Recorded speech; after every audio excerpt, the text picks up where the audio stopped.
Hello, ഇങ്ങനത്തെ ഒരു ആമയെ കണ്ടുണ്ടോ? ആമയുടെ ഷേപ്പുള്ളൊരു പൂവായത്. ഇതിനുണ്ടല്ലോ നമ്മൾ ഡ്രാഗൺ ഫ്ലവറോ അങ്ങനെ എന്തോ ഒരു പേരായിരുന്നു. സൂപ്പർ പ്ലാന്റ്സ് കട്ടിങ്സ് വെച്ചാൽ ഉടനെ പിടിച്ച് കിട്ടുന്ന ഈ പ്ലാന്റ്സിൻ്റെ അതിനകത്ത് ഈ പൂവില്ലേ, ഈ പൂ നമ്മൾ കൊണ്ടുപോയിട്ടുണ്ടല്ലോ വെള്ളത്തിലോട്ട് ഇട്ട് നോക്കിയേ, നല്ല രസമുണ്ട്. നോക്കിയാണേ, ഞാനിപ്പോൾ വെള്ളത്തിലിട്ട് കാണിക്കാം. കുറച്ച് വെള്ളം എടുത്തിട്ട് അതിനകത്ത് ഡിപ്പ് ചെയ്ത് വെക്കുമ്പം ഇത് കമത്തി ഇട്ടാൽ മതി. കമത്തി ഇട്ട് വെക്കുമ്പോഴത്തേക്കും ഒരു ആമയുടെ ഒരു ഷേപ്പാണ്. ആമയെ പോലെ തന്നെയുണ്ട് രണ്ട് കൈയും രണ്ട് കാലും ഒരു തലയും. അപ്പോൾ ഇത് ആമയെ പോലെ തന്നെയുണ്ട്. ഞാനത് വെള്ളത്തിൽ ഇട്ട് നോക്കുമായിരുന്നു. ഇത് ഞങ്ങൾ മൂന്നാറിൽ പോയപ്പോൾ അവിടെ നിന്നൊന്ന് ഞാൻ ജസ്റ്റ് ഒരു പ്ലാന്റിൻ്റെ കട്ടിങ് എടുത്തതാണ്. അറിയാതെ എടുത്തത്, മോഷ്ടിച്ചെന്ന് പറയാം. അപ്പം ചെടി പ്രാന്തുള്ളവരില്ലേ, നമ്മൾ എവിടെ പോയാലും ചെടി എടുത്തു പോകുമല്ലേ. നിങ്ങളങ്ങനെ എവിടെയെങ്കിലും പോയിട്ട് ചെടി ചോദിക്കാതെ എടുത്തിട്ട് വന്നിട്ടുണ്ടോ?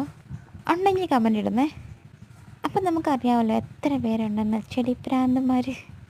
അപ്പോൾ രാവിലെ നമ്മൾ ഇച്ചിരി ഗാർഡൻ പരിപാടിയിലായിരുന്നു. അതെല്ലാം കഴിഞ്ഞ് ഹാമ കമന്ന് വീണു.